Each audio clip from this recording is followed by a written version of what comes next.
with the prayers, asking permission from Parampara to discuss spiritual subjects like we always do. Om Ajnanatimirandasya Jnananjalashalaakaya Chakshur Unmilitam Yena Tasmai Shri Guruve Namaha Shri Chaitanya Manobhishtam Stapitam Yena Bhutale Swayam Rupaha Kadamayyam Dadati Swapadantikam Vandeham Shri Guru Shri Yuta Padakamalam Shri Gurun Vaishnavamscha Shri Rupam Sagrajatam Sahagana Raghunathan Vitam Tam Sajivam Sadvaitam Savadhutam Parijana Sahitam Krishna Chaitanya Devam Shri Radha Krishna Padan Sahagana Lalita Shri Vishakhan Vitamscha He Krishna Karuna Sindhu Deenabandhu Jagatpate Gopesha Gopika Kanta Radha Kanta Namostute Tapta Kanchana Gaurangi Radhe Vrindavaneshwari Vrishabhanu Sute Devi Pranamami Hari Priye Vanchakalpatarubhyascha Kripa Sindhubhya eva cha Patitanam Pavanebhyo Vaishnavebhyo Namo Namaha Shri Krishna Chaitanya Prabhu Nityananda Shri Advaita Gadadhara Shri Vasadi Gaura Bhakta Vrinda Hare Krishna Krishna Krishna Hare Hare Hare Rama Rama Rama Hare Hare Hare Krishna Krishna Krishna Hare Hare Hare Rama Rama Rama Hare Hare Hare Krishna Krishna Krishna Hare Hare Hare Rama Rama Rama Hare Hare Om Namo Bhagavate Vasudevaya Om Namo Bhagavate Vasudevaya Om Namo Bhagavate Vasudevaya Narayanam Namaskritya Naram Chaiva Narottamam Devim Saraswatim Vyasam Tato Jayam Udirayet Nashtaprayeshu Bhadreshu Nityam Bhagavata Sevaya Bhagavati Uttama Shloke Bhaktir Bhavati Naishtiki Krishnaya Vasudevaya Devaki Nandanaya Cha Nandagopa Kumaraya Govindaya Namo Namaha Namah Pankajanaabhaya Namah Pankajamaline Namah Pankajanetraya Namaste Pankajangrahe Namah Mahavadanyaya Krishna Prema Pradayate Krishnaya Krishna Chaitanya Namne Gauratvishe Namaha Namo Brahmanya Devaya Go Brahmana Hitaya Cha Jagaddhitaya Krishnaya Govindaya Namo Namaha Nama Om Vishnupadaya Krishna Preshtaya Bhutale Srimate Bhakti Vedanta Swamin Iti Namine Namaste Saraswate Deve Gauravani Pracharine Nirvishesha Shunyavadi Paschatya Deshatarine Jai Shri Krishna Chaitanya Prabhu Nityananda Shri Advaita Gadadhara Shri Vasadi Gaura Bhakta Vrinda Hare Krishna Krishna Krishna Hare Hare Hare Rama Rama Rama Hare Hare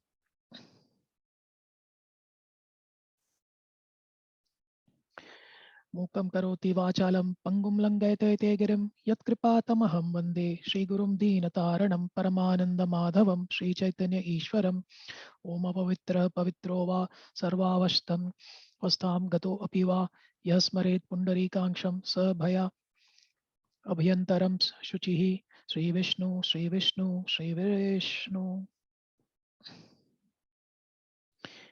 Hare Krishna to all devotees, all Matajis and Prabhujis, and I would like to start by first of all thanking Lilanand Prabhu and all the other senior devotees in our satsang and preaching group for giving me the opportunity to take today's class on the 14th chapter from Canto 1. I personally I don't have any competence, and it's only with the blessings of all the senior devotees and my Shiksha Guru Lilananda Prabhu and all the senior acharyas and the senior devotees whom I am following lectures from in Singapore and on online channels. With their blessings, I am able to take this class today. So today we'll discuss about um, Canto 1, Chapter 14, as I said. Please do forgive me if I do make any mistakes during this discourse and this lecture. And We'll start now. So to continue in our Srimad Bhagavatam reading every Saturday and Sunday and on Ekadashis, the last class was with Udananda Prabhu. He covered chapter 13. Today I will be covering chapter 14, which is on the disappearance of Lord Krishna. So chapter 13, we saw Dhritarashtra quitting home. And in chapter 14, now we discuss about the disappearance of Lord Krishna. And the chapter itself is fairly simple. And from a structure perspective, there are essentially 6 parts that we see. So the first part is from verse number 1 to 10, where Yudhishthira starts suspecting the disappearance of Krishna. So there are some ominous signs that he sees, and he starts suspecting that something has happened. And also, if you may remember, Sage Narada has also given an indication also earlier around this. So now he's seeing that maybe something is happening, and he starts thinking that, oh, something has happened, and he wants to kind of confirm this. And then from verse 11 to 20, we discuss some more bad omens that are experienced by Maharaj Yudhishthira. And then from 21 to 24, Arjuna returns from Dwaraka in a very dejected state of mind and composure. And this also prompts Yudhishthira then to inquire further. When he sees Arjuna's condition, he inquires further about Yadu's welfare. And we'll discuss a bit about why he takes this approach. And then from verse 34 to 38, of course, Yudhishthira glorifies Krishna and his influences. And then before kind of finally asking about the disappearance of the Lord, he thinks that he knows that it is his obligation to inquire about Arjuna's welfare first. So he asks some more questions in verse 39 to 43. So that is the overall structure of this canto. We'll try to finish it today. We'll have around 1 hour 20 minutes to go, and maybe some time for Q&A, questions and comments after that. If we are not able to complete it, we'll continue this tomorrow, but I'll try my best to complete the chapter today itself. So in as I said, in the first 10 verses, Yudhishthira, he suspects the disappearance of Lord Krishna. In the first 2 verses, we see he speaks about Arjuna going to Dwaraka to seeing Krishna and knowing about what's next. And then in verse 3 and 4, he observes inauspicious omens. He discusses that. And then from verse 5 to 10, he speaks to Bhima. And that ends at verse number 9, wherein he talks about, is the Lord going to quit his pastimes on earth, as Narada said. He's kind of coming to that first kind of the pivot there in the chapter. So we'll start. And today, to keep on time, what I will do is I will read the translations, Prabhujis and Matajis, and I will share some important points that I have made from the purports of Srila Prabhupada. I've also listened to a few lectures by senior devotees and by also Maharajas, Bhakti Charu Swami Maharaj also. I listened to his lecture also on 1.14. So I'll share some points from that also as we move along. Sri Suta Goswami said, Arjuna went to Dwaraka to see Lord Krishna and other friends, and also learn from the Lord of his next activities. So you see very clearly there are Arjuna goes with the 2 items on his agenda. One is to see Lord Krishna and other friends, and also to learn from the Lord of his next activities. And Prabhupada, rightly says in a purport, he says, Lord descends to the earth for the protection of the faithful and annihilation of the impious. Paritranaya sadhunam vinashaya cha dushkritam dharma samsthapanarthaya sambhavami yuge yuge. Now, the mission of the Lord was complete, right? And so the Pandavas, especially Sri Arjuna, they were eternal companions of the Lord. And they were eager to find out, what is his next program of work. And so Arjuna goes to Dwaraka. And now a few months have passed and Arjuna did not return. Maharaja Yudhishthira then began to observe some inauspicious omens, which were fearful in themselves. So, what is important out here that why do the inauspicious omens happen? And You have all seen that image of Lord Vishnu. He's lying down on the Anantasesha, and with his eyes half closed, he's not sleeping. He's wide awake, and he's observing. And so when the demigods become slack, uh, that time he increases the asuric tendencies by increasing Rajaguna. That's how he increases the asuric tendencies. And how does he do this? He does this through the agency of Kala or time. And one of the agencies is the Kali Yuga. And that's why, when the Kali Yuga comes, we see these tendencies to be increasing manyfold. And this brings a lot of sufferings. So at the end of Dwapar Yuga, what we saw is that Maharaja Yudhishthira, he observed some discrepancies in his kingdom. So again, key thing is observed some. It's not the kind of manifold and huge discrepancies that we see in today's Kali Yuga. Everywhere we look around, there's a discrepancy. But here, right at the end of the Dwapar Yuga, where Krishna has withdrawn from his pastimes and he's gone back to his spiritual abode, we see Maharaj Yudhishthira now begins to observe some discrepancies. And so this becomes a point of his first suspicion, wherein he suspects that Lord Krishna has returned or he has left. And so, otherwise, because there would have been no possibility of fearful omens. So, when Krishna is there, there is no chance of any fearful omens happening. And so, when he's starting to see this first indication itself, it's the first indication he sees, he starts having that suspicion.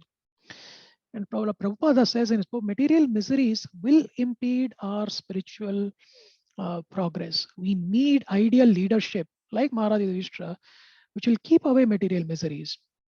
So that our spiritual progress is not thwarted. So in this Kali Yuga, as we suffer, we need to scream for help. And we need to scream the holy name of the Lord, chanting Hare Krishna, Krishna Krishna, Hare Hare, Hare Ram, Ram Ram, Hare Hare. That is the only savior for us in this Yuga, Matajis and Prabhujis. So, how was the earth when Krishna was present? This is just a contrast. And we see in the first canto, 8th chapter, 40th verse, with Kunti Devi's prayers, she says, Ime jana pada sfriddha supak vaushadhi virudha vanadrinadya udanvanto ya edhante tava vikshitai. Translation: all these cities and villages are flourishing in all respects because the herbs and grains are in abundance. The trees are full of fruits, the rivers are flowing, the hills are full of minerals, and the oceans full of wealth. And this is all due to your glancing over them. So, this is one of Kunti Maharani's prayers in the 8th chapter.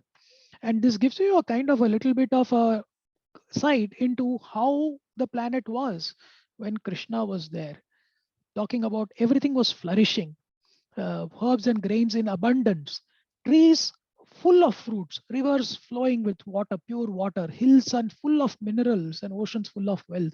And now, as we move on, and Yudhishthira will describe some of the omens, the bad omens that he is seeing, you will get a flavor of how things are changing.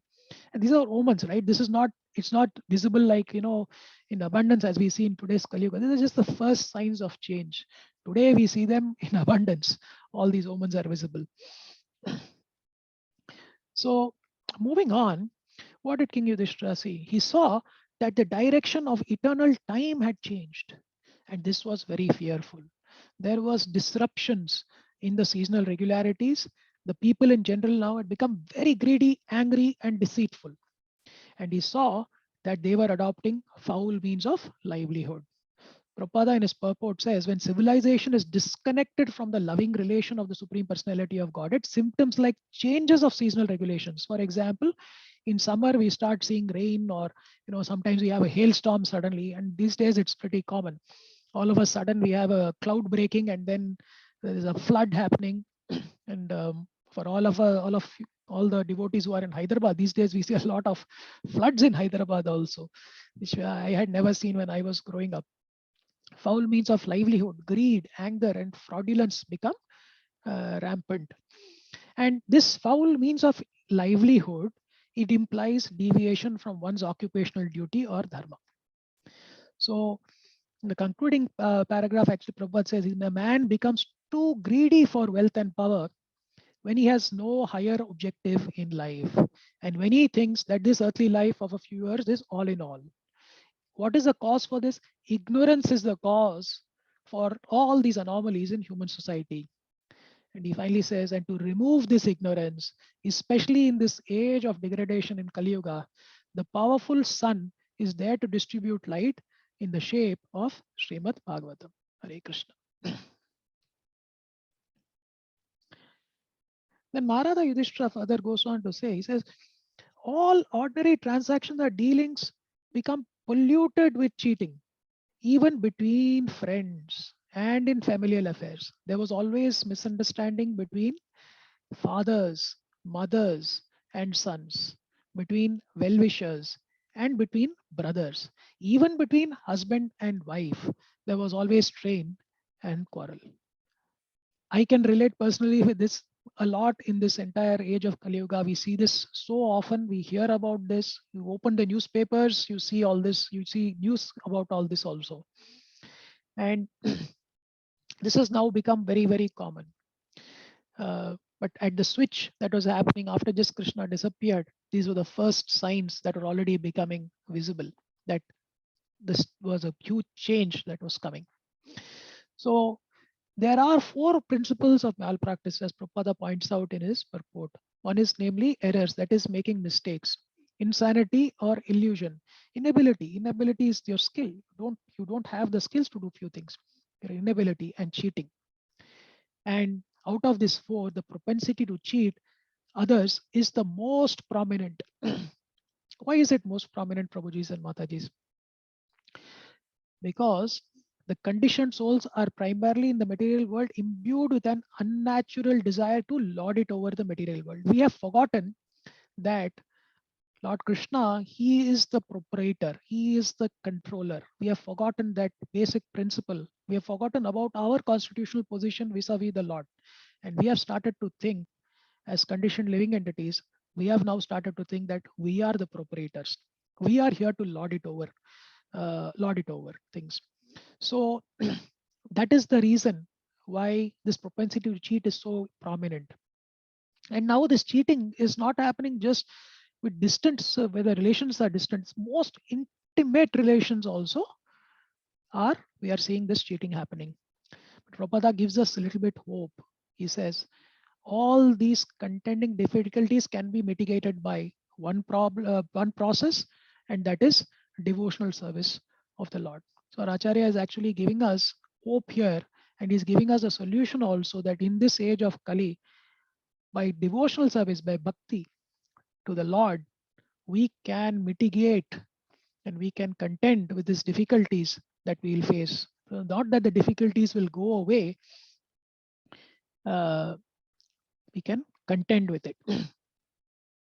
So I have a question for you, and maybe people who want to answer can unmute yourself and try and answer. So why does lording over have a connection to cheating? Anyone? Please unmute yourself, Prabhuji, Mataji. So why does lording over material nature has a connection to cheating in this Kali Yuga? Four default, because of the defaults, we have that four defaults. Yes, Prabhu. Yes, we do have the four faults. So that is one of the reasons why we have to cheat. We are not perfect. We have to hide our mistakes. Any other, anybody else? Anyone else who has any? Hare Krishna. By lauding, it is as good as saying that we are cheating ourselves, first of all. Because of that, the same tendency follows with the other person. Yes, Prabhu. Absolutely. It all starts with fooling ourselves, right? So thank you. Thanks a lot, Prabhuji. So we saw in the Mahabharata also, Duryodhana, he he indulged in this gambling match, And why did he indulge in this gambling match? Because it was a shortcut, right, to win over the kingdoms and to get that, right. It was a shortcut to get something, and the shortcut is driven by inability. Similarly, we see, Ravana also, he did not try to fight Ram initially to abduct. He chose instead to abduct Sita. And one of the reasons was, and I was listening to Radhesham Prabhuji's lecture, and he mentions that Ram finished 14,000 soldiers in Janasthan in Nasik. Janasthan right now is in Nasik. He finished single-handedly. So he asked Lakshmana to take care of Sita, and single-handedly he destroyed 14,000 soldiers. So Ravana was afraid even before itself of Rama. So he decided, that this way he has to take that. Then the inability to go and do things. In today's world, of course, we see a lot of things happening like this in our office. We see a lot of gossip happening, wherein, let's say, one person is more deserving, but the other day, my HR person was telling me this. She said that, it's all about optics. And I was like, what is it about optics? They're like, no, Anand, you're doing a terrific job, but you need to create the right optics and the right noise with the senior leaders. So this will help you get to your next position. So your promotions are not being given based on meritocracy. So meritocracy goes out of the window. And what comes in is, in Hindi, they call it, they say chaplusi or, this buttering, for example. So this person will go and, whisper something into the other boss's ear, and the boss believes, because the boss himself is incompetent. So he will believe in hearsay. He will not even check that. And he will make decisions and judgments based on that.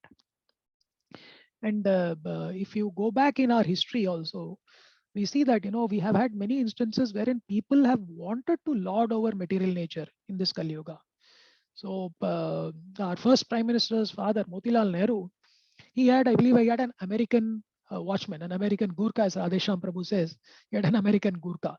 And the reason for that was very simple. He had to lord him over. And you have to pay a huge fee when you want to lord it over. So we don't even have the capacity to lord over things. Similarly, Ajamila, we know about the story of Ajamila, and he wanted to lord over a prostitute. He had to pay a heavy price for it. So we need to remember, and we have to remind ourselves of what is our constitutional position. It's to be the servant of the servant of the servant of the servant of the Lord. So, and then that will make our life a lot more easy. So in course of time, it came to pass that people in general became accustomed to greed, anger, pride, etc. Maharaj Yudhishthira, observing all these omens, spoke to his younger brother, spoke to Bhima after this. So Maharaja Yudhishthira was a very pious king. And when he saw such inhuman symptoms, he became quite perturbed and disturbed, right? So greed, anger, irreligiosity, and hypocrisy were rampant in the society. And all these symptoms of a degraded society were unknown to the people of that time. In today's world, it is very, very common, but in those days, it was not common. And then he speaks to Bhimasena. Maharaja Yudhishthira said to his younger brother, Bhimasena, I sent Arjuna to Dwaraka to meet his friends and to learn from the personality of Godhead Krishna of his program of work. Now, Lord Krishna, when he says Paritranaya Sadhunam Vinashaya Cha Dushkritam, when he read that verse, he comes for some activities. And specifically in this context, some 3 activities were already there that were already executed. So the Kurukshetra war was successfully closed out. Then he established Yudhishthira on the throne. The Dharma was established, and then Dhritarashtra went away. So he took sannyas by the inspiration of Vidura, and then he left to the forest and quit his body. Now, and then Pandavas were the eternal companions of the Lord. We read in an earlier purport. They were very curious, they were very curious to find out what is the next program of work for the Lord, because now the activities are over. What is he going to do next? And he goes on to say, he says, since he departed, 7 months have passed. So a fair amount of time has passed and Arjuna has not returned. I do not know factually how things are going on there. And in verse number 8, he says, is he going to quit? And here you see the word he with a capital H. So that refers to the Supreme Lord. So he says, is he, Lord Krishna, going to quit his earthly pastimes as Devarshi Narada indicated, has that time already arrived. So, I think this over here actually now he's bringing it to one pivot out here, and he's, because he's now asking, Bhima, there's so many indications that are there, and I'm feeling a doubt now. So Krishna is going to quit his pastime, and he's heard this indication already from Narada Muni. So as we know, Prabhupada mentioned in the purport says Krishna appears once every 24 hours of Brahma's time. That is 8.64 billion years. That is 1 day and 1 night of Brahma. That is the 24 hours. So 12 hours is the 4.32 billion years times 2, 8.64 billion years in each and every universe. So as we know, every universe, every Brahmanda, there is one Brahma. And in that every Brahmand, which is coming out of the pores of Karanadakshayi Vishnu, Krishna appears every 24 hours of Brahma's time, he appears once. And all his transcendental pastimes are displayed in each and every universe in a routine spool. So this is continuously happening. So even at this moment, in one universe or in one Brahman, Krishna's Leelas will be going on. Maybe in one universe, Putana is being killed, or in one universe, he's stealing butter.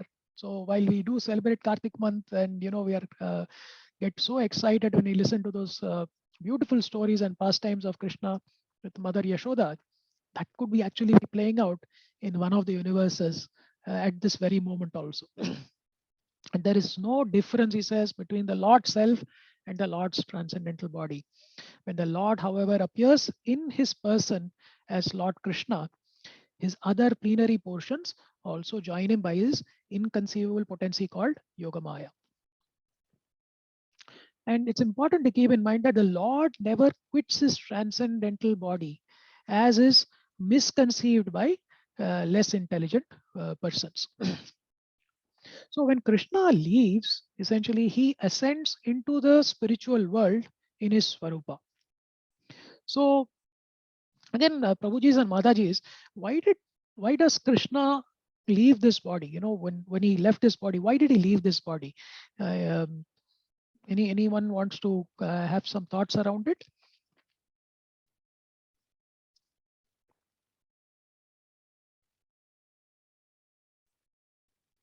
Hare Krishna. Okay. So of course, one of the reasons is that the purpose for which he has come, that is finished also. So he has completed that his work, and of course now it's time for him to go back. So he leaves the body. But also, then there is this whole, there are a lot of, if you see in the purport, uh, the final point that I have just shared there, Papa talks about less intelligent persons have been condemned by the Lord in Bhagavad Gita, and they are known as Mudas. So you might remember the shloka for all of the devotees, who went through the Bhakti Shastri course through the last 1 year. In BG 9.11, the Lord says, Avajananti Mamuda Manushim Tanum Ashritam Param Bhavam Ajananto Mambhuta Maheshwaram. Fools deride me when I descend in the human form. They do not know my transcendental nature as the Supreme Lord of all that be. So, Radhisham Prabhu was mentioning, he was saying that the Lord has two components. The first component is the Virat Rupa, which is the material identification, and the Swarupa with the spiritual form. So when he's leaving this material world, so essentially he's leaving the material identification. So as we read in the purport, that when the Lord never quits his transcendental body. So he moves on, he continues and he says, for from him only, that is from Krishna only, all our kingly opulence, good wives, lives, progeny, control over our subjects, victory over our enemies, and future accommodations in higher planets have become possible. All this is due to his causeless mercy upon us. So we need to keep in mind that sometimes we start thinking that we are the people who are doing things. We are the people who are making things happen. Prabhujis and Matajis, let's not remain in that illusion, because not even a blade of grass can move without the Lord's mercy. So even material prosperity, Prabhupada says, is earned not only by one's hard manual labor. So we're talking about material prosperity. Even that you need, you might put in the labor, or you might use unfair means, but by the mercy of the Lord. So you need that mercy of the Lord also, and without that, you will not be able to even earn material prosperity. So personal labor must be there in addition to the Lord's benediction. It's not vice versa. So first you need the Lord's benediction, and then you need to put in the personal labor. It has to be there in addition. So without the Lord's benediction, no one is successful simply by personal labor. But in today's Kali Yuga, of course, we believe that we are doing great things. Even great sannyasis have done it. And Prabhupada refers to this, and he says that, great sannyasis of India delivered speeches in Chicago. And we know, there was a very famous speech that was delivered by an Indian sannyasi in Chicago, protesting the benedictions of the Supreme Lord. So here Maharaja Yudhishthira, you just Mataji and Prabhuji is the king of Bharatvarsha, which is the entire planet. He is the king. He is admitting that this truth of his personal success, and it says, and this is something for us to follow in the footsteps of this great king and a devotee of the Lord, to make life a full success. So if we want to make life a full success, let us follow in these footsteps, in this example that has been laid down by Maharaj Yudhishthira. So just to continue on this, since this is Kartik month and we are all, we are reading the Damodar Leelas, we are going to satsangs, and we are listening to the stories, and I'm also doing that. I've attended a few out here, but most of you will remember this pastime wherein Yashodama chases Krishna, and with great difficulty she finally manages to catch him, and then after speaking with him, she wants to tie him to the Oakley, the mortar, but she struggles. So every time she ties the rope around it, she goes get a rope, and then she sees that the distance of the width is shot by 2 fingers. And then again, she gets more rope, still 2 fingers short. Then all the gopis come, she gets all more rope, she tries again, there are 2 fingers short, and she's perspiring. So anyone, can you tell me the significance of this 2 finger shot? What is the significance of this 2 finger shot, please? Hare Krishna. Prabhuji, one is the mercy of the Lord. Yes, Prabhu. And second, I forgot probably the love or the endeavor of the endeavor, Prabhu. You're right. Yeah. It's the endeavor. So as I had said in the previous, when I was reading the verse, actually, right, Yudhishthira was saying, personal labor is of no use without the benediction of the Lord. So the mercy has to be there, and you need personal labor in addition. So in this whole Leela itself, there are 2 things that you see, actually, right from the first scene itself, you see Yashodama, the effort that she is putting in, right, to please the Lord. She comes fully dressed. The way it's described, actually, also, she's fully dressed, and that's for the pleasure of the Lord. Then when she chases him, trying to catch him also, she's putting in so much effort, right? There also she's putting, and then finally when she's trying to tie and she's perspiring. In fact, in the in this verse out here, you see the translation, I just put it there. It says, because of Mother Yashoda's hard labor, her whole body became covered with perspiration, and the flowers and comb were falling from her hair. When child Krishna saw his mother thus fatigued, he became merciful to her and agreed to be bowed. So without endeavor and without the Lord's mercy, nothing is possible. Most importantly, the Lord's mercy is needed for us to make any progress. So we'll continue now. And Maharaj Yudhishthira continues. He says, just see, O man with a tiger's strength, how many miseries due to celestial influences, earthly reactions, and bodily pains, all very dangerous in themselves, are foreboding danger in the near future by deluding our intelligence. So Prabhupada in his purport, he says, man-made material science cannot do anything to counteract these threefold miseries. So these threefold miseries cannot be counteracted, and man-made material science. So it's only the Lord's mercy that can give us relief. So he goes on to say, constant touch with the Lord by devotional service can give us relief without our being disturbed in the discharge of our human duties. So let us not live in this illusion that we will be able to overcome these threefold miseries by man-made science and man-made inventions or innovations. It's only the devotional service which can give us relief. However, we do have the asuric tendencies and the asuric tendencies in people also who do not believe in this existence of God. And these people, they make their own plans to counteract all these threefold miseries. And Prabhupada puts it very bluntly, he says, and so they meet with failures every time. So we continue now with the katha, with the story, where now we are saying that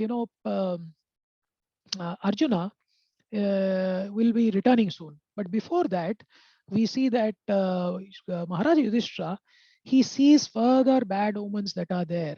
He sees omens coming from his body, like the trembling. He sees palpitations. Animals and birds are behaving very abnormally. The jackal howling, and birds are behaving in an odd manner. Even the Panchabhutas also.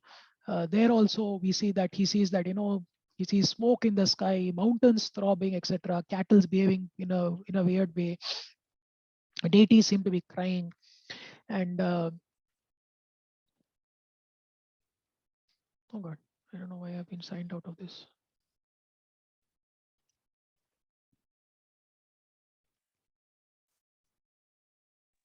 We can hear you, Prabhuji.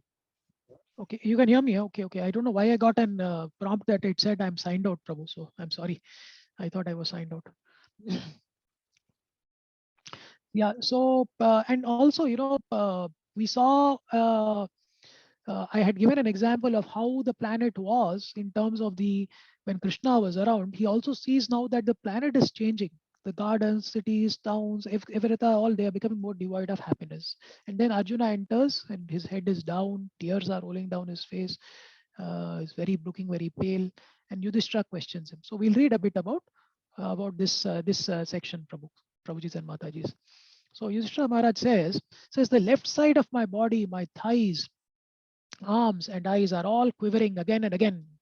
I'm having heart palpitations due to fear. All this indicates undesirable happenings.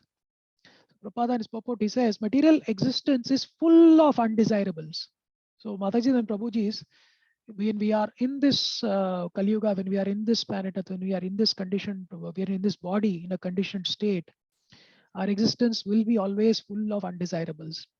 Things we do not want are forced upon us by some superior energy, and we do not see that these undesirables are under the grip of the three modes of material nature.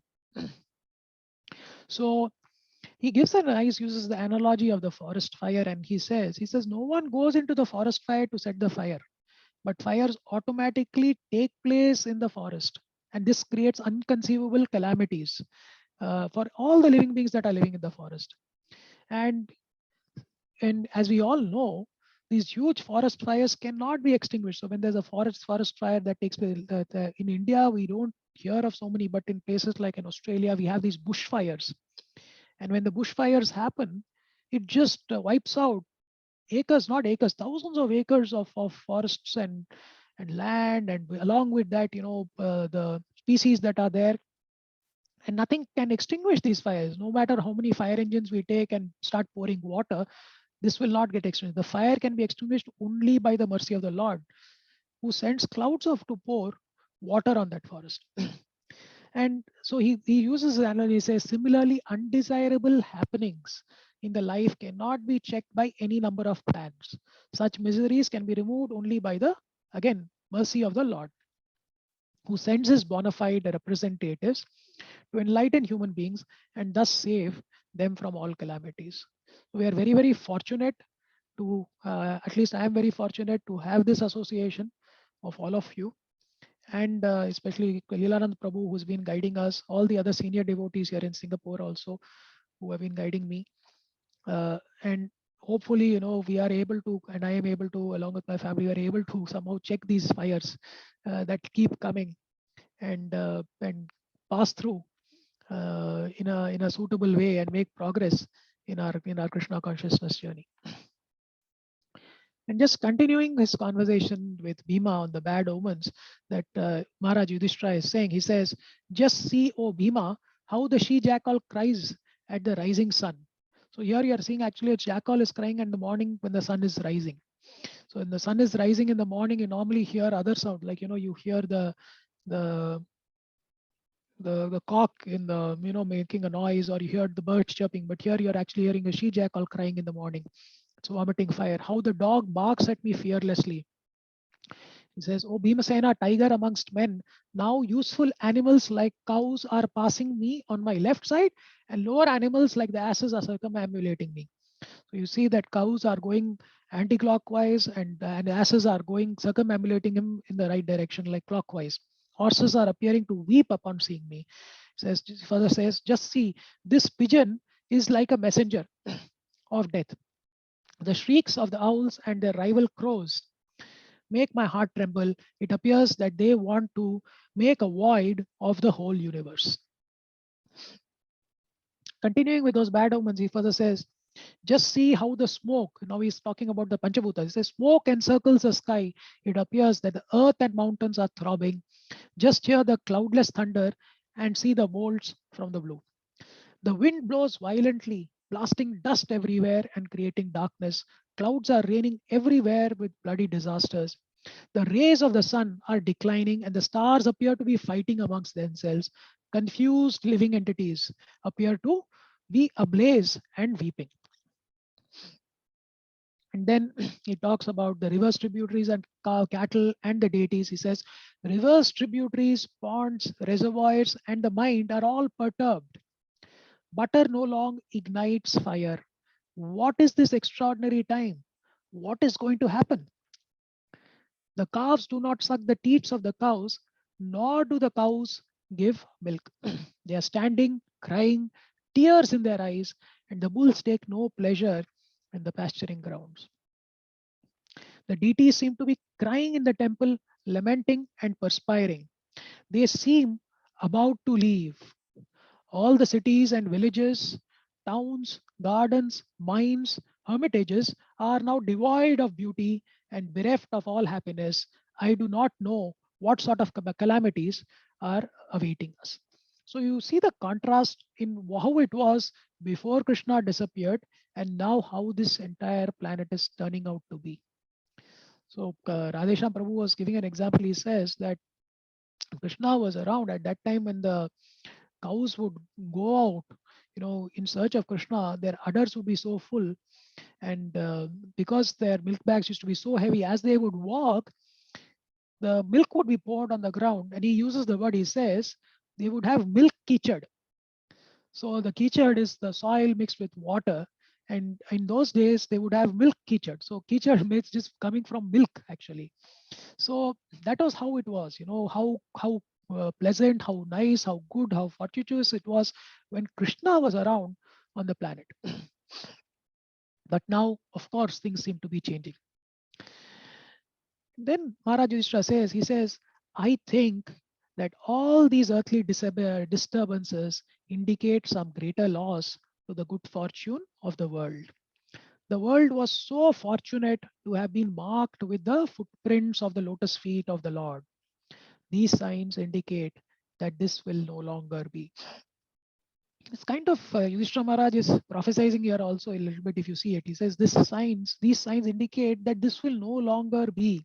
So he's already coming to that closer and closer to his conclusion that he's fearing the most. So His Grace Bhakti Charu Swami Maharaj in his lecture, he said, when Krishna comes, Lakshmi Devi comes with him. And wherever Krishna is present, Lakshmi Devi is also present. So obviously when already, Braja or Vrindavan is already very, very sacred and it's very, very, there's so much of opulence there. Krishna comes, makes it more. And Lakshmi comes with Krishna. is so much more fortune. So Lakshmi Devi, she is the best of good fortune. Sri indicates, you see, Sri indicates opulent beauty, good fortune, and all auspiciousness. And wherever there is Lakshmi Devi, there is all auspiciousness. Of course, wherever there is Krishna, he says, there is also all auspiciousness there. And but wherever there is Krishna, there is Lakshmi. But when Krishna left, all the good fortune of this planet disappeared. And this is what we see in all the omens that are being experienced by Yudhishthira Maharaj. So Maharaj, Bhakti Swami Maharaj, of course, he says also, of course, Krishna never leaves. Krishna just withdraws his pastime. So even in the earlier purports where Prabhupada says, Krishna never quits his transcendental body. So when Krishna is departing from here, he has disappeared from here, he has just withdrawn his pastime. So there's this verse 1 on in the 10th canto, 31st chapter of the Gopis songs of separation. And I will urge all the devotees to actually, maybe read that. That gives you a flavor of the kind of the feeling of separation of the gopis. And I just picked this one verse, and I'm just reading the translation here. It says how the gopis are feeling, right? So, and they were, each gopi had a very intimate relationship with Krishna, and each of them were having a different frequency. They were expressing their feeling of separation.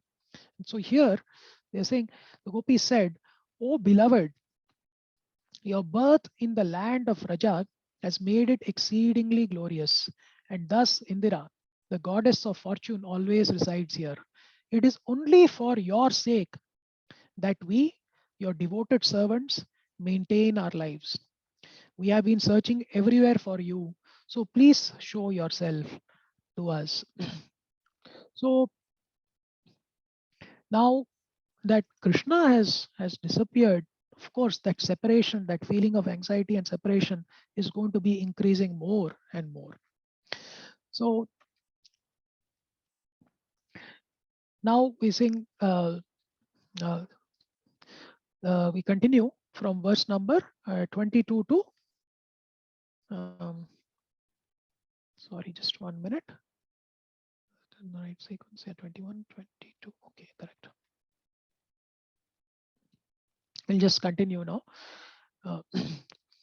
So continuing, so O Brahmana Shaunaka, so addressing Shaunaka Rishi, while Maharaja Yudhishthira, observing the inauspicious signs on the earth at that time, was thinking to himself, Arjuna came back from the city of the Yadus, which is Dwaraka. So now Arjuna has returned. When he bowed at his feet, the king saw that his dejection was unprecedented. His head was down and tears glided from his lotus eyes. Now, Arjuna is now in that kind of a state. And of course, the king is noticing that. Maharaja Yudhishthira is noticing it, because when he comes first, he offering obeisances to Maharaja Yudhishthira, as was the samskara then, and even now. So he's bowed down, and then he notices this. And seeing Arjuna pale due to heartfelt anxieties, the king, remembering the indications of sage Narada, questioned him in the midst of friends. So he's again remembering the indications of sage Narada, and now he wants to ask questions to Arjuna. So from verse 25 to 33, we'll see that he'll inquire in a sequential way. He first inquire about the Yadu, Surasena, Vasudeva and his wives, about their sons and daughters-in-law, whether they are all happy. He'll inquire about Ugrasena, Hridika, Akrura, Balarama, Pradyumna, Aniruddha, Krishna's sons, Uddhava, and so on. So Maharaja Yudhishthira said, "My dear brother, please tell me whether our friends and relatives such as Madhu, Bhoja, Dasharaha, Arha, Satvata, Andhaka, and the members of the Yadu family are all passing their days in happiness." So again, he is inquiring now from Arjuna about the state. So one of the two things also, if you remember, right, why Arjuna went to Dwaraka. So now Yudhishthira is inquiring about their well-being of the family members, friends, and relatives. He says, "Is my respectable grandfather Shurasena in a happy mood? And are my maternal uncle Vasudev and his younger brothers all doing well? He goes on to say, he says, his 7 wives, headed by Devaki, are all sisters. Are they and their sons and daughters in law all happy? Are Ugrasena, whose son was the mischievous Kamsa, and his younger brother still living? Are Hridika and his son Kritavarma happy? Are Akrura, Jayanta, Dada, Sarana, and Shatrujit all happy? How is Balrama, the personality of Godhead and the protector of devotees? So it is normal custom to inquire about family and friends when the relative goes there. As I said, uh, Arjuna went for with a twofold objective, and and here Yudhishthira in these verses is inquiring, about family and friend once Arjuna has returned back. Of course, and here in this verse he also says he addresses Balrama as the personality of Godhead and the protector of devotees. So Prabhupada has written a purport. There is his purport over here. We'll go through a few points from that because it's very important. He says the name of Rama or Balarama, the eldest brother of Lord Krishna, is added with the words the personality of God. Because Lord Brahma is the Balrama is the immediate expansion of Vishnu Tattva as Prakasha Vigraha of Lord Krishna. He then later on says the Vishnu Tattva living beings are expansions of the Supreme Lord, and all of them are qualitatively and quantitatively equal with the Lord.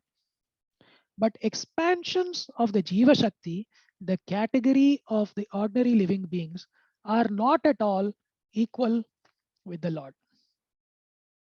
One who considers the Jiva Shakti and the Vishnu Tattva to be on an equal level is considered a condemned soul of the world. So he's reinforcing this, he's saying that one who considers the Jiva Shakti and the Vishnu Tattva to be on an equal level is considered a condemned soul of the world. Sri Rama or Balarama is the protector of the devotees of the Lord.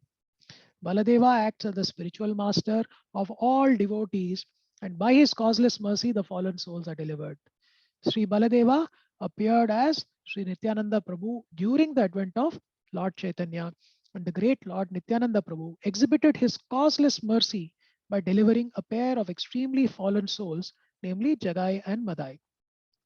Therefore, it is particularly mentioned herein that Balarama is the protector of the devotees of the Lord. By his divine grace, only one can approach the Supreme Lord Sri Krishna. And thus, Sri Balarama is the mercy incarnation of the Lord, manifested as the spiritual master, the savior of the pure devotees. So he's our original spiritual master and he's most merciful. So let's keep that in mind, Prabhujis and Matajis. Also remind ourselves. Then Maharaja Yudhishthira goes on to further inquire. He says, how is Pradyumna, the great general of the Vrishni family, is he happy? And is Aniruddha, the plenary expansion of the personality of Godhead, faring well? Pradyumna and Aniruddha are also expansions of the personality of Godhead. And thus they are also Vishnu Tattva. At Dwaraka, Lord Vasudeva is engaged in his transcendental pastimes, along with his plenary expansions, namely Sankarshana, Pradyumna, and Aniruddha. And therefore, each and every one of them can be addressed as a personality of Godhead, as it was mentioned in connection with the name of Aniruddha. If you remember, Prabhujis and Matajis, when we did the 3rd chapter, in that we did speak about the the avatars and how Krishna, the hierarchy, we shared that PDF document that we had discussed. That time, I think Suma Mataji had this question on Pradyumna and Aniruddha, and I think I'll cover a little bit of that. Interestingly, in this particular chapter, that topic is covered a bit, and his Grace Bhakti Charu Swami Maharaj actually he covers that in a little bit. I'll touch upon that in the next few slides also. So continuing with Yudhishthira's Maharaj's inquiries, he says, are all the chieftain sons of Lord Krishna, such as Sushena, Charudeshna, Samba, the son of Jambavati, and Rishabha, along with their sons, all doing well? So now he's moving on to inquire about the welfare, about, from the chieftain sons of Krishna. So Krishna's family. So Lord Krishna, Prabhupada said, married 16,108 wives. Each of them had 10 sons. And then each of them had as many sons as Krishna did. So in net, there were almost 1.6 million, 1.6 million, 10,800 family members of the Lord. So Prabhupada says, the Lord is the father of all living beings who are countless in number. Therefore, only a few of them are called to associate with the Lord in his transcendental pastimes of the Lord, as the Lord of Dwaraka on this earth. So to be born, first of all, when Krishna appears uh, uh, on this planet, you need to be very fortunate. And to be part of those pastimes, you have to be most fortunate, Prabhujis and Matajis.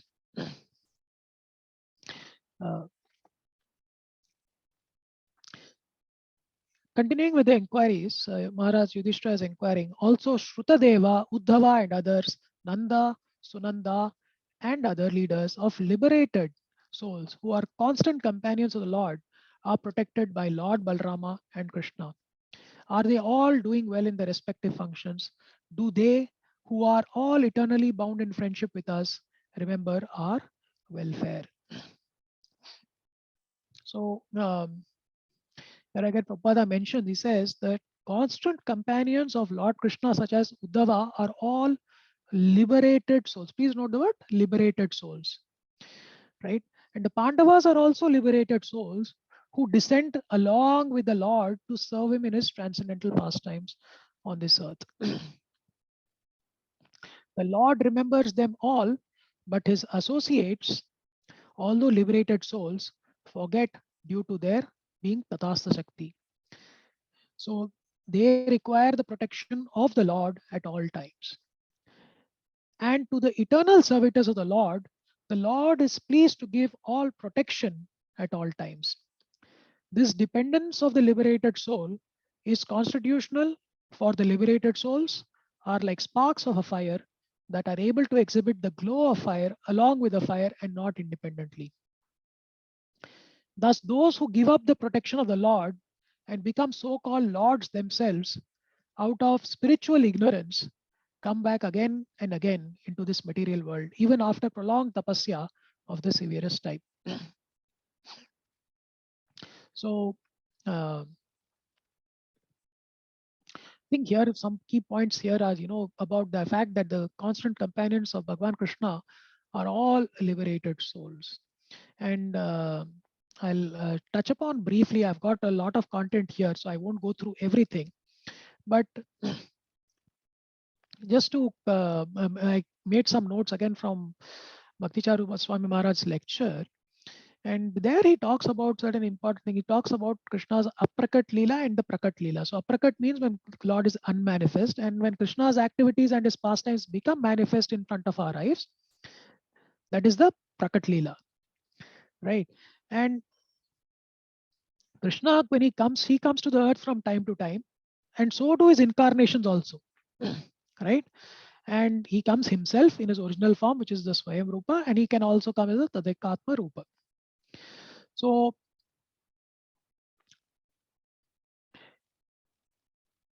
just 1 minute, Prabhuji Maharaj. So here he says, those who are present at the time of Krishna's pastimes are extremely fortunate. It is due to their good fortune they are able to be present on the planet when Krishna comes. They are not ordinary people who actually come to take birth at the time of Krishna Prakat Leela and get a chance to enter into Krishna's pastimes. Who are those living entities, those who get a chance to take part on this planet and participate in Krishna's pastimes? He says, those who have become almost perfected with devotion get a chance to enter into Krishna's pastimes in the Bhauma Leela. On this earthly planet, they take part in Krishna's pastimes and then they become Krishna's eternal associates. So Bhauma Leela is Krishna's pastimes on earth. So he gives this example. He says, it has been described that some of the gopis could not, come when Krishna played the flute and invited the gopis to come for the rasa dance. So some of the gopis could not go because their family members stopped them. They locked the doors and kept them inside the room. So they couldn't go. So what did they do? They left their body and entered into Krishna's pastimes. So, and Prabhupada explains, I believe, that these gopis are actually sadhana siddhas. That is, those who achieve their perfection by sadhana siddhas. So Maharaj says that there are two types of liberated souls, sadhana siddhas and nitya siddhas. The sadhana siddha achieves perfection by practice, and the nitya siddhas are already perfect. So, and the nitya siddhas are the associates of Krishna and come from the spiritual sky. But the sadhana siddhas are the ones, those who are in material nature, but by practicing devotional service, they are achieving perfection. So they gradually become elevated to finally, when they are almost perfect, they get a chance to take birth in Krishna's pastime on the planet. And once they participate in those pastimes, they become perfect and they become eternal associates.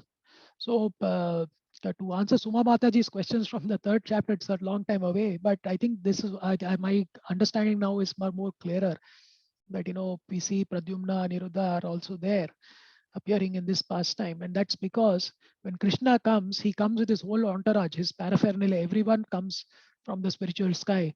They come also, and these are all the people are already perfect. They are his expansions already also. So I will not go through everything, Prabhuji, in the interest of time. I will, of course, share this presentation later on, and you can read it and ask me any other question that you might have. We'll continue now with the rest of the remaining verses, the 10 verses that are there to conclude the chapter.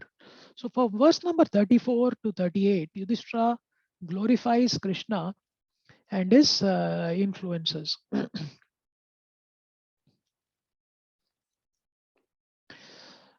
So in his glorification, first Yudhishthira says, is Lord Krishna the supreme personality of Godhead who gives pleasure to the cows, the senses, and the brahmanas, who is very affectionate towards his devotees, enjoying the pious assembly at Dwarakapuri surrounded by friends. So we see here in this verse, Bhagavan api Govindo Brahmanyo Bhakta Vatsalah. Lord is described as Bhagavan, Govinda, Brahmanya, and Bhakta Vatsala. So he is Bhagavan Swayam, or the original supreme personality of Godhead. He is Govinda because he is the pleasure of cows and the senses. So those who have purified their senses by the devotional service of the Lord can render unto him real service and thereby derive transcendental pleasure out of such purified senses. Prabhupada also says that only the impure conditioned living being cannot derive any pleasure from the senses, but being illusioned by false pleasure of senses, he becomes servant of the senses. Therefore, we need his with a capital H is Bhagavan Krishna's protection for our own interest. Some other important points in the purport, Prabhupada says, the Lord is the protector of the cows and the Brahmanical culture. And then he says that by Brahmanical culture, the development of the dormant qualities of goodness, namely truthfulness, equanimity, sense control, forbearance, simplicity, general knowledge, transcendental knowledge, and firm faith in Vedic wisdom, one can become a Brahmana and thus see the Lord as he is. And after surpassing the Brahmanical perfection, one has to become the devotee of the Lord. Just reading the highlighted points, Prabhuji and Mataji says, the stage of a devotee which attracts the transcendental affection of the Lord does not develop unless one has developed the qualities of a Brahmana as above mentioned. And he also says a very important point. He says the Lord is inclined to a Brahmana of quality and not of false prestige.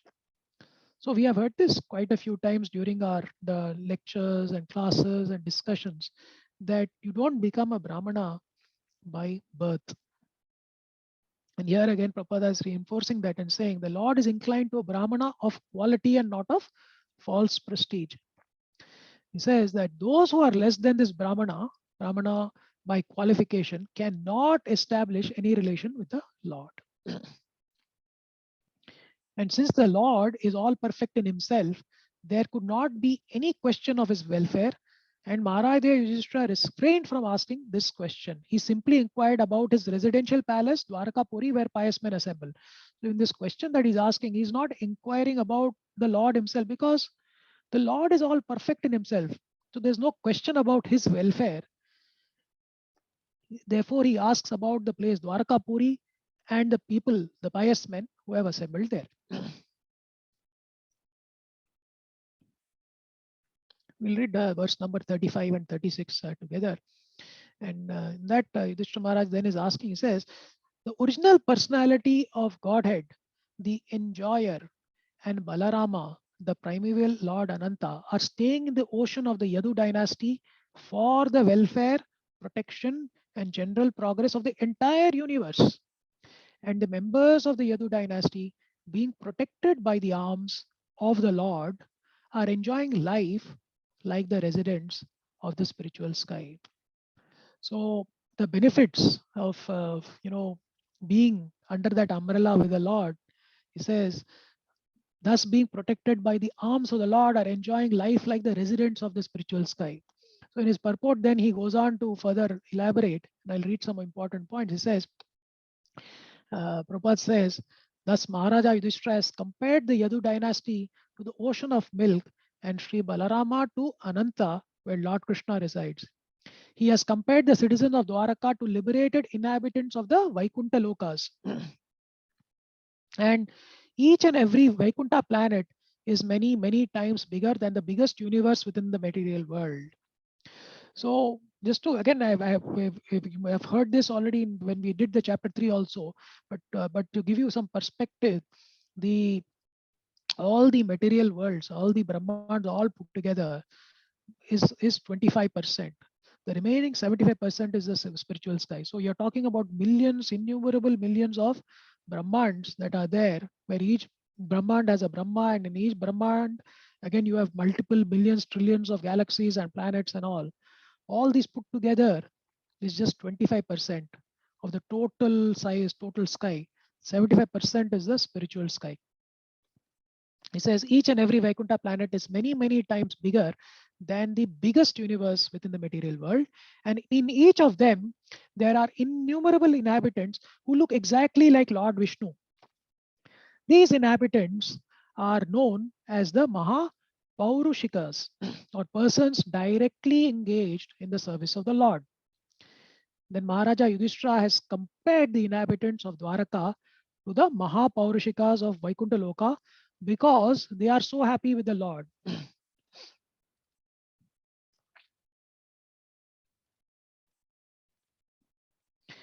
And just continuing with Maharaj Yudhishthira's questions there, he says, simply by administering comforts at the lotus feet of the Lord, which is the most important of all services, the queens at Dwaraka, headed by Satyabhama, induce the Lord to conquer the demigods. Thus, the queens enjoy things which are the prerogatives of the wives of the controller of thunderbolts. So, again, if you read the first line of the translation, simply by administering comforts at the lotus feet of the Lord, which is the most important of all the services, the queens at Dwaraka, headed by Satyabhama, induce the Lord to conquer the demigods. Thus, the queens enjoy things which are the prerogatives of the wives of the controller of thunderbolts. In the purport, Prabhupada says, the Lord had very little to do with so many wives to carry out their orders like an ordinary man. But because the queens accepted the high quality of devotional service, namely administering the Lord all comforts, the Lord played the part of a faithful and complete husband. Point one, complete husband. No earthly creature can expect to have things from the heavenly kingdom, especially the Parijata flower, which are simply to be used by the demigods. But since the Lord is the proprietor of everything within his creation, it is not very astonishing for the queens of Dwarka to have any rare thing from any part of the uh, universe. So we continue now, and Maharaja Yudhishthira says, the great heroes of the Yadu dynasty, being protected by the arms of Lord Sri Krishna, always remain fearless in every respect, and therefore their feet trample over Sudharma assembly house, which the best demigods deserved, but which was taken away from them. Those who are directly the servitors of the Lord are protected by the Lord from all fearfulness, and they also enjoy the best of things, even if they are forcibly accumulated. And the Lord is equal in behavior to all living beings, but he is partial to his pure devotees. And then Prabhupada says in the purport, he says, Lord Krishna was provided with all kinds of comforts and facilities available within the universe by the members of the Yadu dynasty. And in returns of such servitors of the Lord were protected, and they were also fearless. So they had nothing to fear because they were holding Krishna's hand.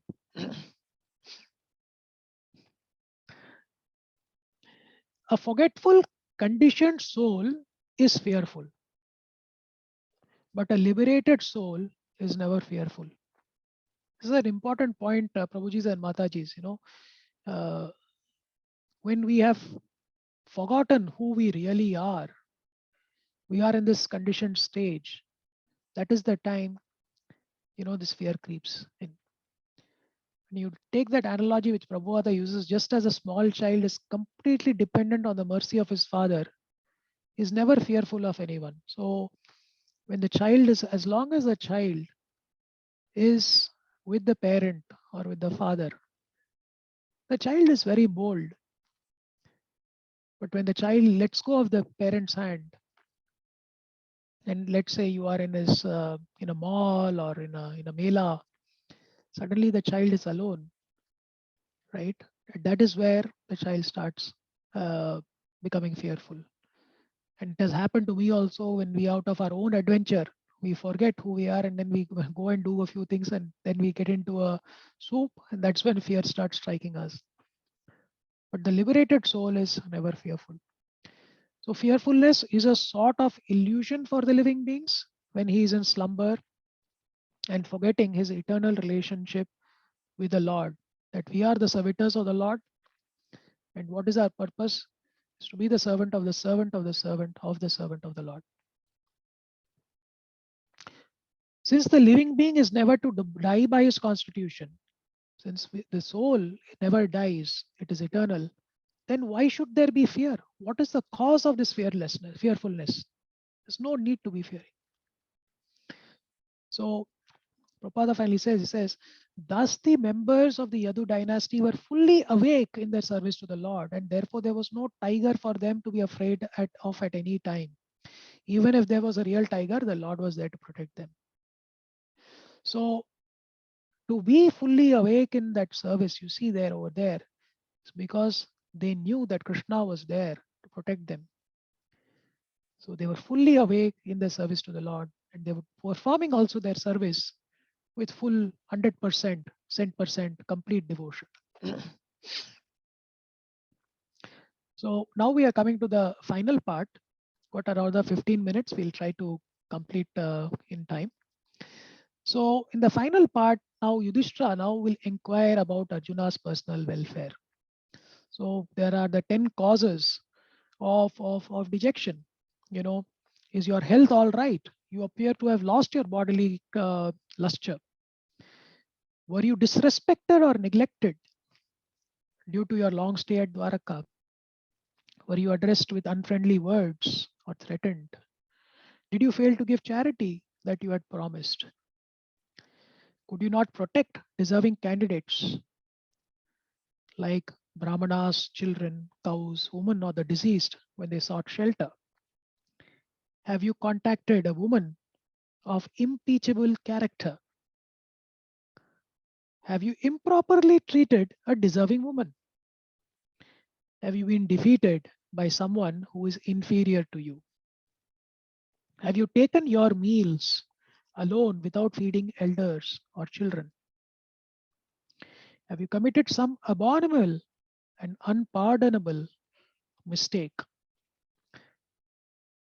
And finally, he asked the final question about Krishna.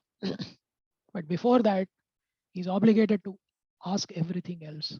Before the last question, which he's actually kind of fearing the most, asking that, he has to clarify all the other things. So he goes in sequence. Then the first question to Arjuna, he says, "My brother Arjuna, please tell me whether your health is all right. You appear to have lost your bodily luster. Is this due to others disrespecting and neglecting you because of your long stay at Dwaraka?" Now, Maharaj Yudhishthira is inquiring from all the angles of vision. He's inquiring from Arjuna about the welfare of Dwaraka. And then at the end, he concludes that as long as Lord Krishna himself was there, nothing inauspicious could happen.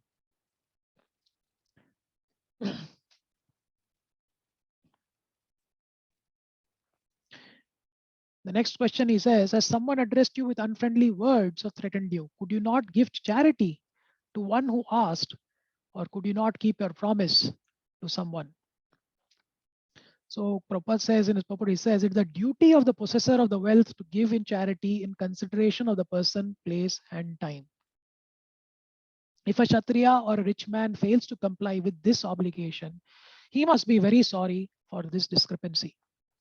Similarly, one should not fail to keep his promise to give in charity. These discrepancies are sometimes causes of despondency and thus failing." So again, he's checking if this was the cause for the despondency for Arjuna and Arjuna's plight.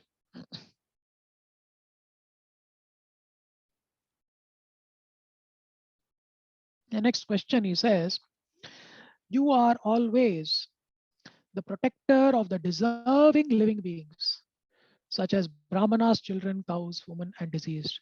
Could you not give them protection and when they approached you for shelter?" And the purport, Prabhupada says that the Brahmanas deserve the protection of the king in all respects. Similarly, the children of the state, the cow, the diseased person, the woman, and the old man specifically require the protection of the state or a Kshatriya king. If such living beings do not get protection by the Kshatriya or the royal order or by the state, it is certainly shameful for the Kshatriya or the state. And so Maharaja Yudhishthira is checking if such things had actually happened to Arjuna. And he was anxious to know about these discrepancies. He then asks, he says, "Have you contacted a woman of impeachable character, or have not properly treated a deserving woman, or have been defeated on the way by someone who was inferior or equal to you?" So the Prabhupada says in his purport, he says, "It appears from this verse that during the time of the Pandavas, free contact between man and woman was allowed in certain conditions only. And there were also certain rules that were followed. For example, the higher caste men, namely the Brahmanas and Kshatriyas, could accept a woman of the Vaishya or the Shudra community. But a man of the lower caste could not contact a woman of the higher caste. A woman approaching a man for contact should never be refused, but at the same time, the discretion as above mentioned may also be considered. It is abominable for a Kshatriya to be defeated by one who is inferior in strength or equal in strength. If one is defeated at all, he should be defeated by some superior power." So Maharaja Yudhishthira is kind of eliminating all the possibilities for Arjuna's dejection, his plight, his despondency. And he's inquiring now from his brother whether anything undesirable happened on the way home from Dwaraka. And this is the penultimate verse in this chapter. And he says, Have you not taken care of old men, boys who deserve to dine with you? Have you left them and taken your meals alone? Have you committed some unpardonable mistake which is considered to be abominable? And from the purport, some important points which Prabhupada has mentioned is that it is the duty of a householder to feed first of all the children, the old men, the widows, and the poor. Besides that, an ideal householder is required to call for any unknown hungry man to come and dine before he himself goes to take his meals. And then now that Maharaja Yudhishthira has inquired sufficiently and still no response has come from Arjuna yet, he asks the last question. He says, or is it that you are feeling empty for all time because you might have lost your most intimate friend, Lord Krishna? Oh, my brother Arjuna, I can think of no other reason for your becoming so dejected.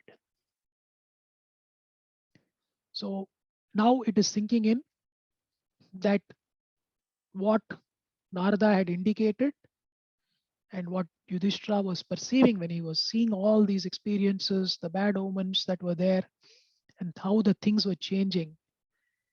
It's kind of he's now coming to a conclusion there that maybe Lord Krishna has departed. As Prabhupada says in his purport, he says, all the inquisitiveness of Maharaja Yudhishthira about the world situation was already conjectured by Maharaja Yudhishthira on the basis of Lord Krishna's disappearance from the vision of the world. And this was now disclosed by him because of the acute dejection of Arjuna, which could not have been possible otherwise. So even though he was doubtful about it, he was obliged to inquire frankly from Arjuna on the basis of Sri Narada's indication. With that, we come to the conclusion of the chapter. Thus end the first canto, 14th chapter of the Srimad Bhagavatam, entitled The Disappearance of Lord Krishna. In the next chapter, of course, before we'll see, we'll enter into chapter 15 tomorrow, and where, being asked by Yudhishthira, Arjuna expresses his feelings of separation from Krishna. So I'll take a pause here. Please forgive me for any mistakes that I made, Matajis and Prabhujis, in my lecture and class today. I'll open up for some questions now. We've got 5 minutes before we can end the class. I'll stop sharing my screen. Hare Krishna.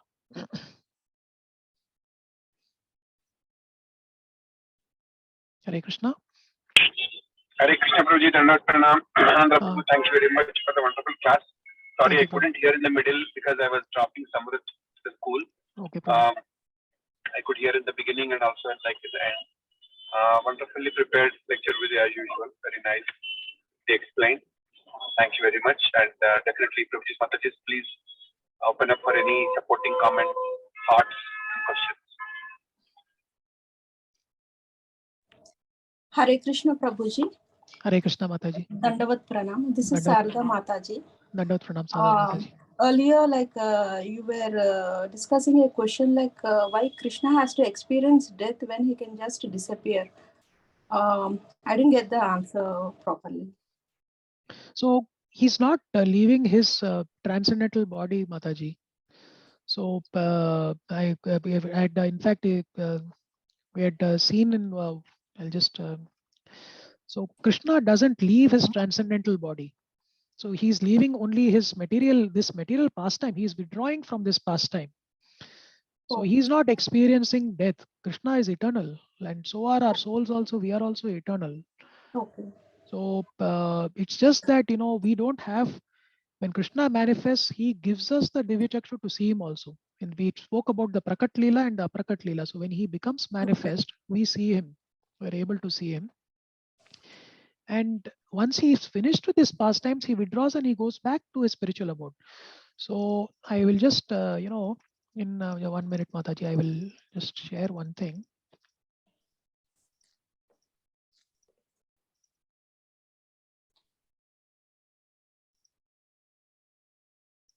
Just 1 minute, Mataji.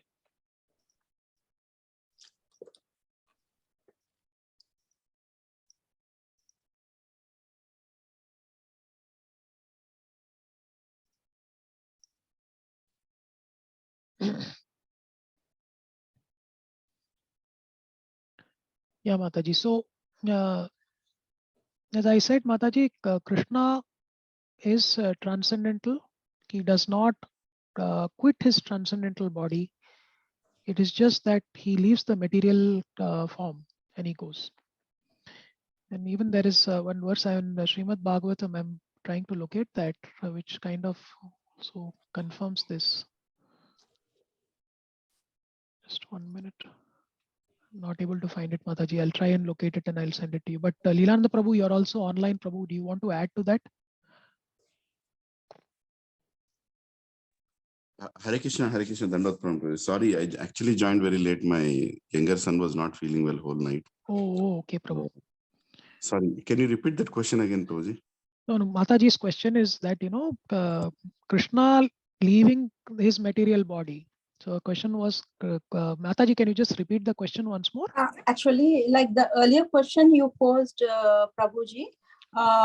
Why does he leave the body? Actually, why does Krishna just disappear, and why just he has to experience death like any other mortal being? Is that the question you were discussing, Prabhuji? No, my question was not why does he experience death. The question was why does he disappear? Why does he leave the material body? So the question was that, and because he comes here for a purpose, and once that purpose has been fulfilled, then he goes back. Okay, Prabhuji. Now I understood the question wrongly. Okay. Yeah. Okay, Prabhuji. That I understand. Thank you, Mataji. Thank you. Hare Krishna. And one more thing, because you asked me to add. The thing is that Acharya explained in the, Acharya explained that the way Krishna lives is again very bewildering for many people. When we read in, I think at the end of 11th canto or 12th canto somewhere, there is a detailed description of what happens and how Krishna lives. So in the Srimad Bhagavatam itself. So there in the commentary, and Acharya explains that Krishna actually bewilders the atheists, the non-believers, by almost showing like he leaves a body like a materialist. He wantedly, the whole incident is structured in such a way that only a devotee can understand that Krishna never leaves. Krishna cannot leave anything. But it is kind of, maneuvered in the whole way that atheistic people who don't believe in Krishna or Mayavadis don't refuse to believe in the personality of Godhead will remain so and will not be coming and disturbing the devotees, right? So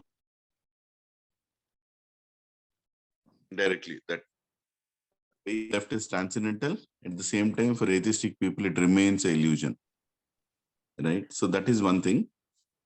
And when he leaves the body, I remember, I frankly have to read it. It's been a long time. When he leaves the body, his body itself leaves. And the body can be seen while it is going, up in the sky. And that's a Leela. In the way it goes, all the lokas, everybody starts giving their pranams to Lord Krishna, right? So even the body passes through Brahmaloka, right? It is just going, and as if Lord Krishna is sleeping and laughing, the body is just going up. And they all, get so attracted to looking at Krishna, the way it is going up, and it is explained in Bhagavatam. And it even passes through, and finally it goes into the spiritual world and back to Goloka. This is a description given just to make us understand that Krishna is not actually leaving like any one of us. He is leaving back to his abode, the abode from which no one returns, but he is the source of everything. But he clearly gives a clarity that he is not going to any other loka like anybody else. He is actually going back to the highest, because that is where from he has come, right? So there are multiple facets to Krishna's disappearance Leela. There are many nice lectures by great sannyasis and senior Prabhus in this line. When we go to 11th canto and 12th canto, we'll actually get into the details and read. Here, not much information is given how Krishna lives. It's more about Pandava's separation and Pandava's separation of, leaving Krishna, how they will live and how the whole world changes. That is what is being mentioned here.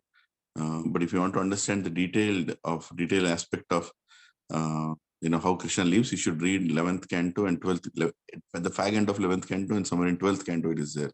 I'm sorry, I'm not remember the exact chapter numbers. 11th canto, 31st chapter, 6th verse, Radhesham Prabhu was mentioning that confirms the, that the Lord does not have a material body. Yes. Lokabhiramam swatanum dharana dhyana mangalam yoga dharanya dharana yagneya dagdva dhama vishat swakam. Without employing the mystic Agni meditation to burn up his transcendental body, which is the all-attractive resting place of all the worlds, and the object of contemplation and meditation, Lord Krishna entered into his own abode. So Radhesham Prabhu has referred to this verse, Prabhu. Wonderful, wonderful. Thank you, Prabhuji. Yeah, so, again, when it comes to God, when it comes to Krishna, we should understand that there is nothing like material or spiritual. Both belongs to him. Aham sarvasva prabho. Both, everything is spiritual. There is nothing called material. Actually, this material world also is material for us who are in conditioned state. But for Krishna, even this is spiritual. For pure devotees, even this is spiritual. They see Krishna everywhere, they serve Krishna everywhere. So the body that we have is temporary. Yes, that is material. But from Krishna's perspective, his body is the entire universe, right? In a way. And also, his body is transcendental, right? Like it can walk without walking, it can speak without speaking, it can eat without eating. There's so many explanations of his activities through his senses and through his limbs that are explained in Upanishads. So definitely it is completely a spiritual body, which is not like ours. But as I said, he shows the Leela in such a way to bewilder the Mayavadis and, Monis. Avajananti Mamuda, Prabhu. They'll always remain like fools will sit down and they start discussing, hey, Krishna also got blood, right? Yeah. That is why I'm telling he is like us only, So I said, okay, I'll show you blood also. Be happy with that and be in your illusion. So Krishna creates that Leela like that. That's my little understanding for you. But sorry for not being prepared for this answer. There's definitely more to say. Bhakti Charu Swami Maharaj Prabhu, Maharaj was saying that Krishna gives us the chakshu. He gives us the vision to see him. So when he doesn't give us, then we start seeing Krishna as an ordinary person. Correct. Without that mercy of Krishna, we will not be able to see Krishna as someone who's as the Lord, as a supreme Lord. That will not be there.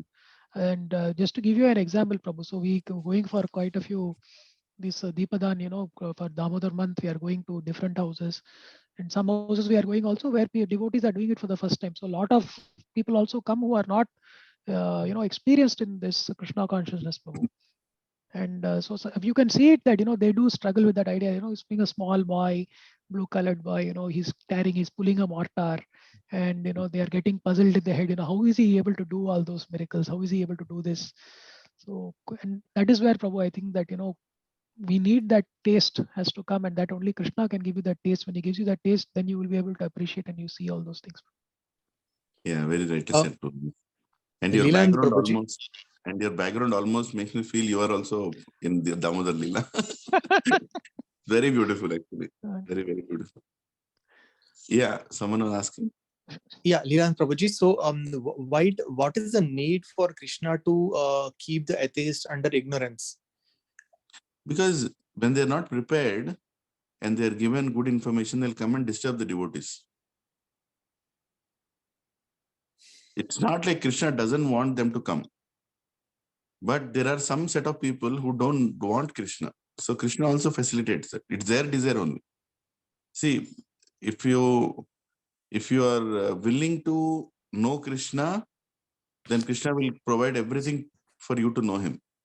If you are wanting to reject Krishna, then Krishna will give you the intelligence to reject Krishna also. Because he wants He wants you to come at your endeavor, at your desire. Then that is pure love. Krishna is looking for pure love.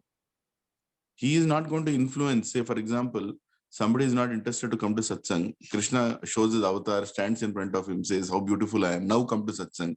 Krishna doesn't want to do that. Krishna wants us to develop the desire to come to him. Right? And for that, he sends his devotees. For that, he is protecting us. For that, he is always with us in our heart as Paramatma, guiding us. But he wants us to develop the desire to know him. Because we are independent living entities, part of him. And he knows that unless we choose him, there's no point of him appearing to us. And if he does so, that will disturb our plan and our plan of enjoyment in this material world. And we will not, even if we go to spiritual world, we are only going to create trouble there.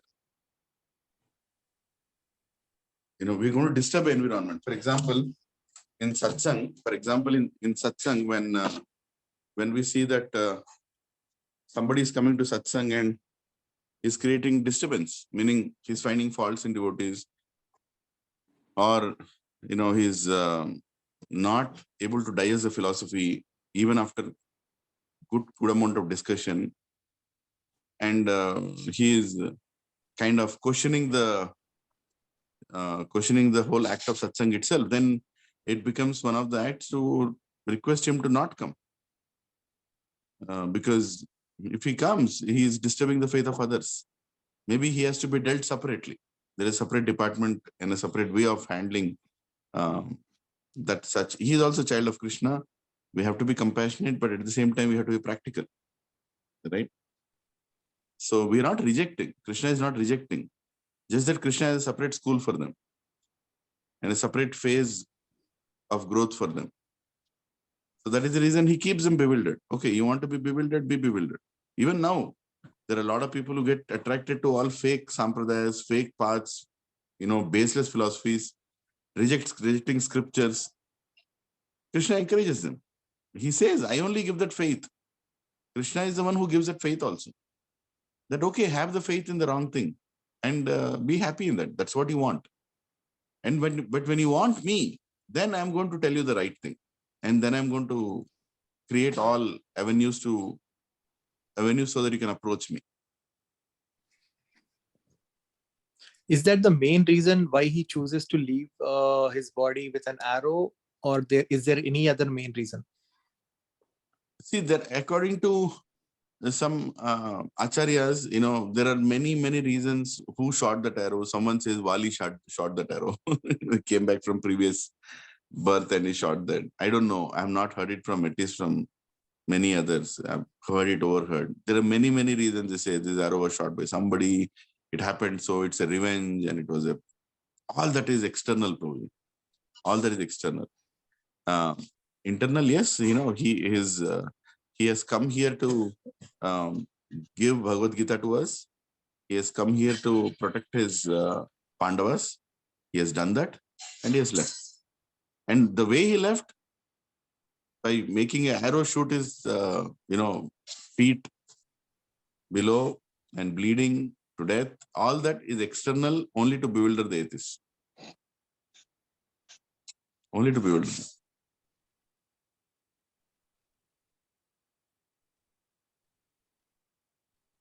Hare Krishna Prabhuji, I heard in one lecture, this it's a Brigu, or who put that? Sorry, your voice is breaking. Your voice is breaking. When he went to see who is the God, right?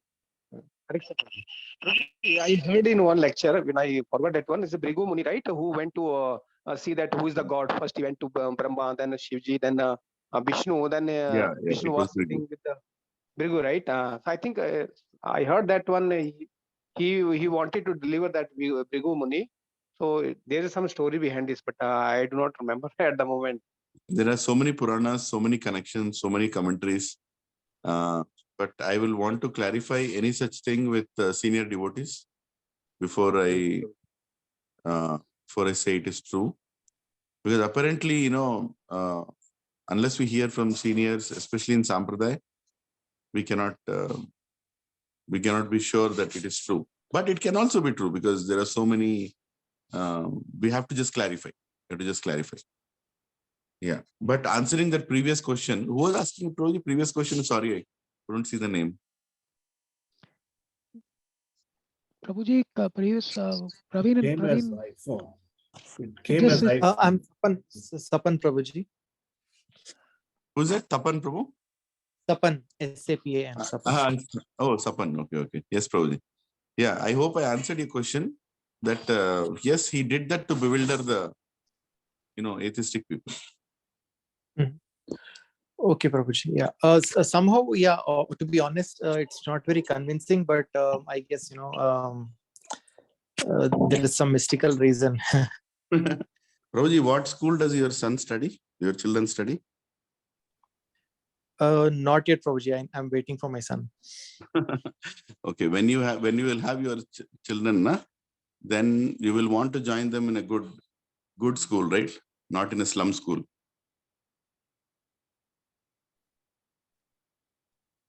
We will not join our children in a school where children from bad backgrounds are coming. Not because they are bad, but the backgrounds are bad. Is that true? Yeah, obviously, every parent would want the best for his child. Yeah.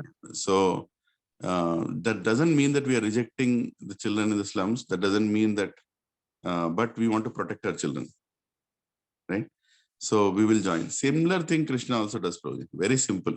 Actually, if you look at it, when you start loving somebody and protecting him, you will do everything to protect the most devoted by keeping the non-devoted away. Because they will unnecessarily come and treat this. Not that you don't care for the non-devoted. You will create a separate facility for them in which their level of education will be different, their way of explanation will be different, their level of progress will be different. So that is the reason Krishna does this, in many times. He keeps some people bewildered only because they are not ready. And Krishna knows that better, more than us, why they are not ready. Because he knows their past lives, he knows their future lives, he knows their tendencies, he knows everything. So just understand in this way, a most caring parent will protect his child. And even if he has 5 children, 2 children are good, 3 are mischievous, he will still take extra care of those 2 by keeping those 3 a little away and treat that 3 children in a different way. So Krishna is not rejecting anybody, but his pastime of leaving the body, he wants to bewilder some people and keep them there because they're not ready for it. Then that is the beauty of Prabhuji. Actually, this is the beauty of our Vedic scriptures in Sanatana Dharma, that we cater to all the 3, mode of ignorance, mode of passion, mode of goodness. We cater to all the 3. We don't reject, like we don't have this language that you'll go to hell if you don't believe. We'll go to, you'll be beheaded if you reject, all that nonsense we don't do. Because we accommodate everybody. All the 3 have something to gain when they read a scripture. So there are scriptures, Lord Shiva has divided them into 3 modes of mental nature. And Bhagavad Puran is for Parahamsas. There's no doubt. And that is the reason Krishna doesn't want people in the mode of ignorance to read Bhagavad Puran. And even if they read, they'll continue to be in that ignorance and not get disturbed too much, because there is another scripture which is good for them, which will slowly bring them from mode of ignorance to passion to goodness. Like that. Okay, Prabhuji. Hare Krishna. Yeah. Anyway, I'm sure sometimes some questions remain a little more, they need some more explanation. And yes, thank you, Prabhuji. Okay, sorry, Anand Prabhu, I just extended a little more.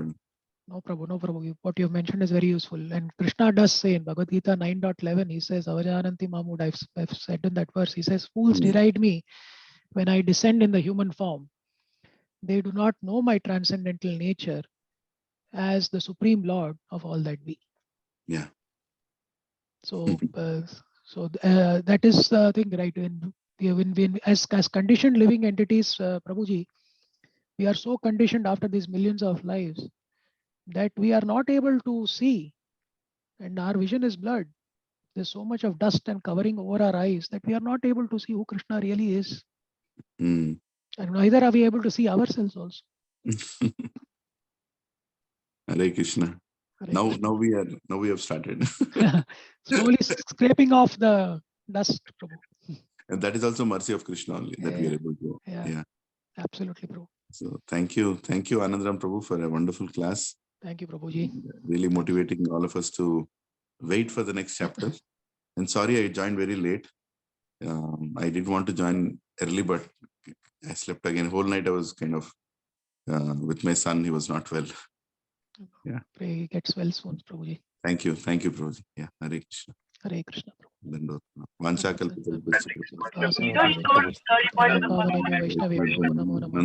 Vaishnav ki jai. Hare Krishna. Hare Krishna. Thank you, Prabhu. Thank you, Prabhu. Hare Krishna. Hare Krishna. Hare Krishna. I'm closing the class, Prabhu. Yes, Prabhu.